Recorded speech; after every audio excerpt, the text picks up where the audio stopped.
বেশি খুশি হয়ে যান। আল্লাহ রাব্বুল আলামিন কারোর উপর যখন বেশি খুশি হয়ে যান, আসমান থেকে বৃষ্টি বর্ষণ করে। এখন এই রাসূলের জবানের কথা, এটা আপনার আমার কথা নয়। তাহলে আজকের মিলাদ নবীর মাহফিলের বৃষ্টি আল্লাহর পক্ষ থেকে রহমত। গজব বলার কোনো সুযোগ নাই। আমরা হাদিস কোরআন গবেষণা করে যেটা বুঝি, যে কাজে যত কষ্ট সেই কাজে তত বেশি সওয়াব। আপনি আমি নামাজ পড়ি, নামাজের মধ্যে 3 তাসবিহ রুকুতে সিজদায় 3টা যদি 7টা করে পড়ি, সওয়াব বেশি না কম? ওযুটা আমরা যেভাবে করি যদি আরো একটু মুস্তাহাব করে সুন্দর করে করে প্রত্যেকে ফসলের গোড়ায় গোড়ায় পানি পৌঁছায় দিয়ে নখগুলো খেলাল করে করে দাড়ির ভিতরে সুন্দর করে করে এভাবে পানি পৌঁছায় দিয়ে যদি আমরা ওযু করি, সওয়াব বেশি না কম? বলে করবেন আল্লাহ রাব্বুল আলামিনের রাস্তায়, কোরআন মাজিদ ইসলামের রাস্তায় আপনি যত বেশি সালাম দেবেন নেকিও তত বেশি। আল্লাহ রাব্বুল আলামিন বলেন, মান জামিল হাসানাতি ফালাহু আশরু আমসালিহা। পৃথিবীর প্রত্যেকটা ভালো কাজের জন্য আমি আল্লাহ নবীজিকে বলছেন, আমার নবী পৃথিবীর মানুষকে জানিয়ে দিন, মান জামিল হাসানাতি ফালাহু আশরু আমসালিহা। মান, যে ব্যক্তি একটি ভালো কাজ পৃথিবীর জমিনে আমি আল্লাহ আমাকে খুশি করার জন্য করবে, একটা ভালো কাজের বিনিময়ে আমি আল্লাহ তাকে 10টা নেকি দান করব। 10-এর কথা বলে আল্লাহ তাআলার সামনে আবার একটি শব্দ দিলেন, মান জামিল হাসানাতি ফালাহু আশরু আমসালিহা। শুধু 10 নয়, আপনি পৃথিবীবাসীকে জানিয়ে দিন, একটি ভালো কাজ যদি আমি আল্লাহ গ্রহণ করে নেই, তারা যদি আমাকে খুশি করার জন্য কোনো ভালো কাজ করে, সেটা হতে পারে ওযু, সেটা হতে পারে গোসল, সেটা হতে পারে নামাজ, রোজা, হজ, যাকাত, মিলাদ নবী, কোরআন মাজিদের মাহফিল, নাচ মাহফিল, ওয়াজ মাহফিল, যাই বলি না কেন, পিতামাতার খেদমত, দান, সদকা, পৃথিবীর জমিনে যত কাজ আছে প্রত্যেকটা কাজ যদি আমি আল্লাহ আমাকে খুশি করার জন্য করে, তাদেরকে আপনি জানিয়ে দিন একটি ভালো কাজ। তার মানে মিলাদুন নবী সাল্লাল্লাহু আলাইহি ওয়াসাল্লাম আমরা পৃথিবীর কোন মানুষকে দেখানোর জন্য করি নাই। যদি তাই করতাম, বৃষ্টির মধ্যে ঘরের মধ্যে ছোট জায়গায় বসে যেতাম না। আমরা জানি আমার নবীর শান যত বড় হবে আল্লাহ তত বেশি খুশি হয়ে যান। আল্লাহকে খুশি করার জন্য মাহফিল 1 টাকা দিয়েছেন মানে 10 টাকা হয়ে গেছে। 3 হাঁড়ি রান্না করেছেন মানে আপনি 30 হাঁড়ি রান্না করেছেন। আপনি একবার সুবহানাল্লাহ বলেছেন মানে আল্লাহর কোরআন মাজিদ বলছে, পৃথিবীর কোন মানুষ যদি আমি আল্লাহ আমাকে খুশি করার জন্য একবার সুবহানাল্লাহ বলে, সে একবার বলে নাই 10 বার বলেছে। কয়বার? 10 বার বলেছে। একবারে 10 নেকি, কয় নেকি? একবারে 10 নেকি। আবার পরে বললেন আমসালুহা। আমি এই যে বৃষ্টি বোঝানোর জন্য কতগুলো কথা বলছি, একটু খেয়াল করে শুনবেন বাবা, জীবনে কাজে লাগবে। এই বৃষ্টির কারণে এই মাহফিলে একটু কষ্ট হয়েছে না হয় নাই? যারা ইন্তজাম করেছেন, স্টেজ করেছেন, আপনাদের বক্তাদের জন্য সামনে সুন্দর ব্যবস্থা করেছিলেন, সেইখান থেকে মাইকগুলো আবার এখানে এনে ব্যবস্থা করা খাটনি একটু বেশি হয়েছে, ঠিক না? ঠিক। যত খাটনি তত সওয়াব। আল্লাহ তাআলা প্রথম বললেন একটা ভালো কাজে 10 নেকি, কিন্তু আমসালুহা আমি চাইলে আরো বেশি। এখন 10-এর বেশি আল্লাহ তাআলা উচ্চ রেখেছেন। আল্লাহ একটা ভালো কাজে 1 কোটিও দিতে পারেন। আমসালুহা মানে 11 নয়, 12 নয়, 13 নয়, 100, 500, 1000 নাই, কোটি নাই, মিলিয়নও হতে পারে। পৃথিবীর জমিনে আল্লাহ রাব্বুল আলামিন কারোর পর যদি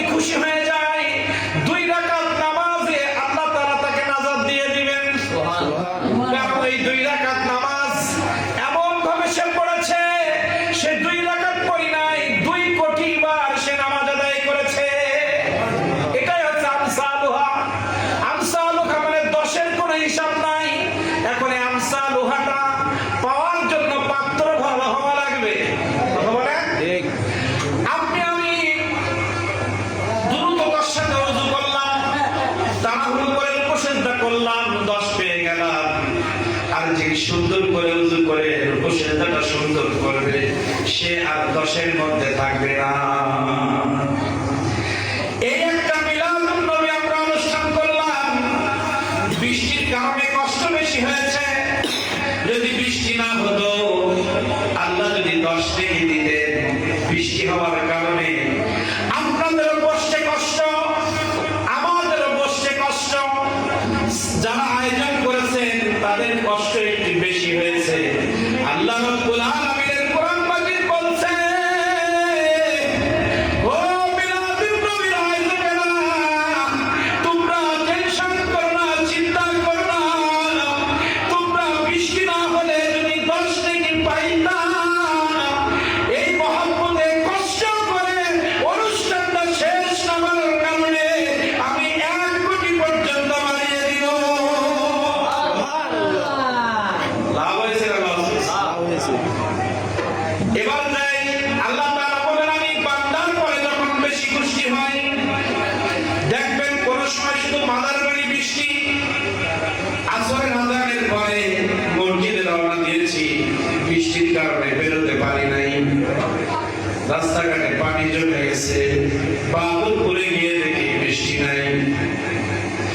আল্লাহ রাব্বুল আলামিন বলছে, আমি যখন কোন ব্যক্তির উপরে, কোন গোষ্ঠীর উপরে বেশি খুশি হয়, আমি বৃষ্টি দেই। এখন স্পেশাল বৃষ্টি হয় না, সাতক্ষীরা হয়, কোনো কারখানি নাই, ভাগ ভাগ করে আল্লাহ দিচ্ছেন চলার সুবিধার জন্য। একবারে সব জায়গায় বৃষ্টি হলে মানুষ দুনিয়ার কাজ করতে পারবে না। তাহলে আজকে যে আমাদের বৃষ্টি আসছে, এটা গজব না রহমত? আল্লাহ তাআলা বললেন, আমি সবথেকে বেশি খুশি হলে বৃষ্টি দেই, আরো বেশি যদি খুশি হই, তাকে আমি কন্যা সন্তান দেই। যে কন্যা সন্তানকে আমরা গজব মনে করি, গজব, আল্লাহ তাআলা বলতেছেন, আমি যখন আরো বেশি খুশি হয়ে যাই, আমি একটা বান্দাকে কন্যা সন্তান দান করি, আরো খুশি হয়ে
শেষে হাত তুলতে হয়।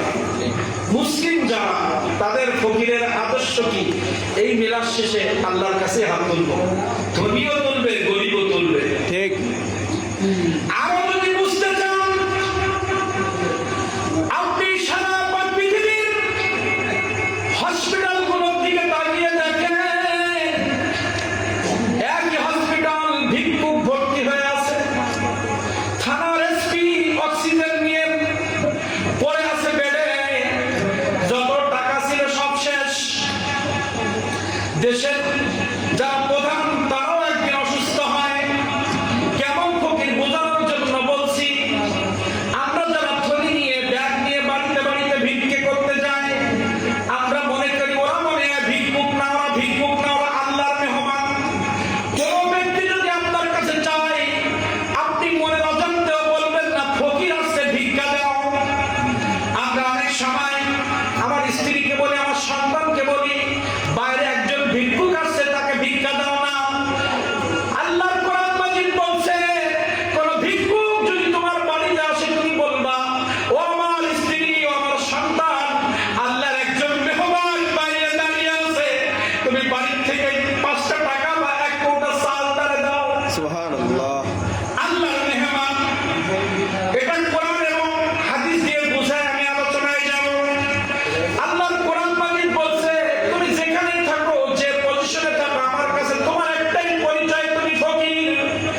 আর হাদিসে মুবারক বলছে, আল্লাহ তাআলা হাসরের ময়দানে আমাদেরকে বলবে, তোমার বাড়িতে আমি গিয়েছিলাম, আমাকে খাদ্য দাও নাই, তুমি আমাকে পানি পান করাও নাই, তুমি আমাকে চিকিৎসা করাও নাই। যখন আল্লাহ রব্বুল আলামিনকে বলবো, হে আল্লাহ,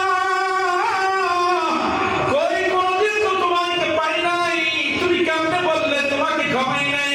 আল্লাহ তাআলা বলবে, তোমার বাড়ির পাশের একজন গরীব, তোমার চাচা, তোমার ফুফু, তোমার রক্তের আত্মীয়, রক্তের বাইরে, তুমি মনে করে দেখো, একদিন তোমার কাছে গিয়েছিল, আমার ক্যান্সার হয়েছে, আমি অসুস্থ, চিকিৎসার জন্য টাকা লাগবে।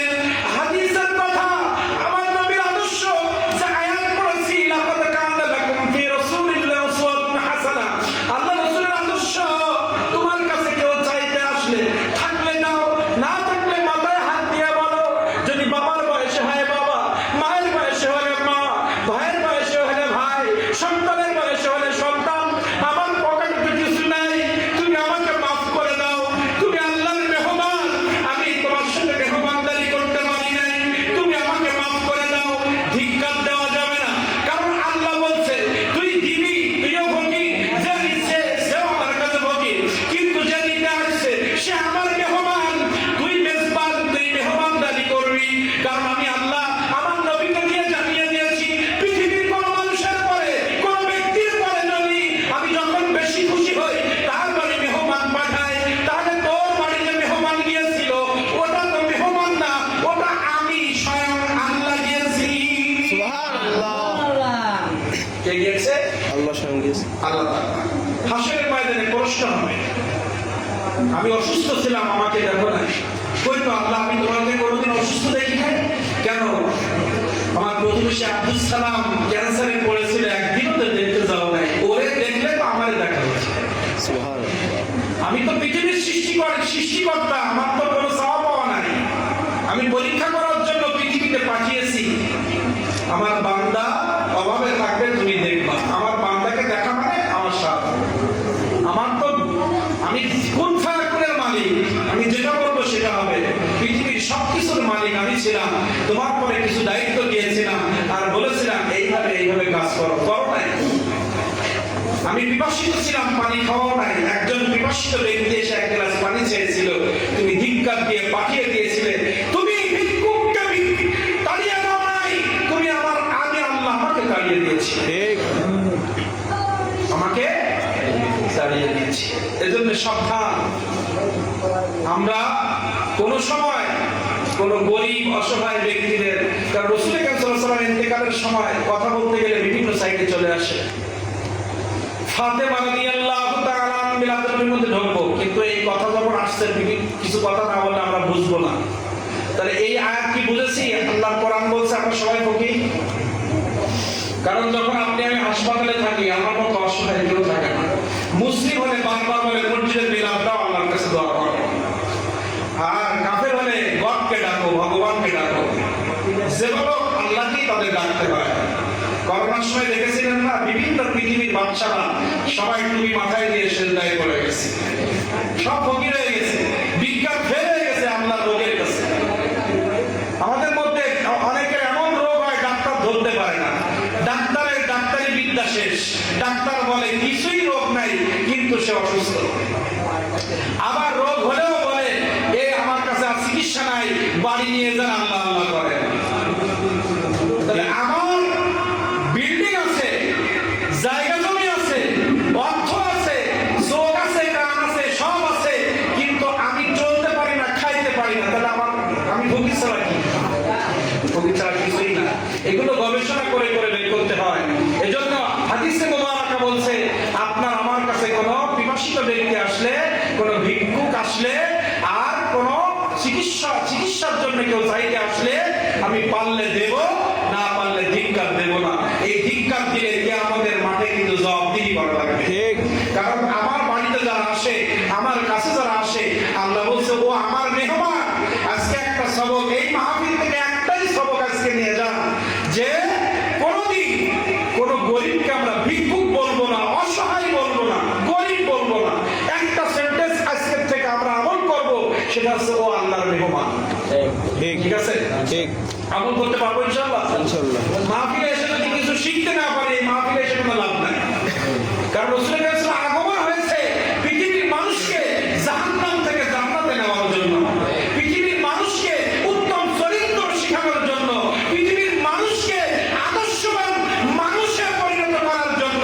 কিভাবে একজন আদর্শবান পিতা হতে হয়, কিভাবে একজন আদর্শবান ব্যবসায়ী হতে হয়, কিভাবে একজন আদর্শবান সন্তান হতে হয়, কিভাবে একজন আদর্শবান নারী হতে হয়, কিভাবে একজন আদর্শবান প্রেসিডেন্ট হতে হয়, এমপি হতে হয়, মন্ত্রী হতে হয়, চেয়ারম্যান হতে হয়, মেম্বার হতে হয়, আদর্শবান মানুষ হতে হয়, এইটা শিক্ষা দেওয়ার জন্য আমার নবীজি পৃথিবীতে আগমন। সুবহানাল্লাহ। নারায়ে তাকবীর, নারায়ে রিসালাত, পবিত্র ঈদে মিলাদুন নবী, পবিত্র ঈদে মিলাদুন নবী। যে কারণে আগমন হয়েছে সেই কারণগুলো যদি আমরা না শিখি তা আমাদের এসে লাভ কি?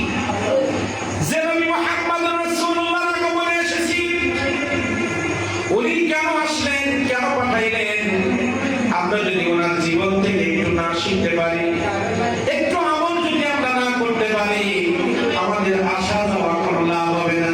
তাহলে আজকে প্রথম একটা সবক বের হলো। এতক্ষণ যে আলোচনা করলাম, প্রত্যেকটা আলোচনার মাঝখানে আমরা একটা করে শিক্ষা নিয়ে বাড়ি যাব। এতক্ষণ যেটুকু আলোচনা করেছি এর মধ্যে একটা শিক্ষা আমরা পেলাম, আজকের থেকে যে হোক, সে আমার চাচা হোক, খালা হোক, খালু হোক, ফুপু হোক, প্রতিবেশী হোক, আর পৃথিবীর যে প্রান্তের মানুষ হোক, আমার সামনে যদি কেউ আসে অসহায় অবস্থায়, পানি চায়, খাওয়া চায়, টাকা চায়, অর্থ চায়, আমরা তাকে আল্লাহর মেহমান বলবো। কি বলবো? আল্লাহর মেহমান। আল্লাহর মেহমান। কোনদিন ভিক্ষুক, অসহায়, ফকির, মিসকিন এই শব্দগুলো আমরা বলবো না। আমরা কি বলবো? আল্লাহর মেহমান। এটা বললে দেখবেন আমার আমলের মধ্যে পরিবর্তন আসবে। কি আসবে?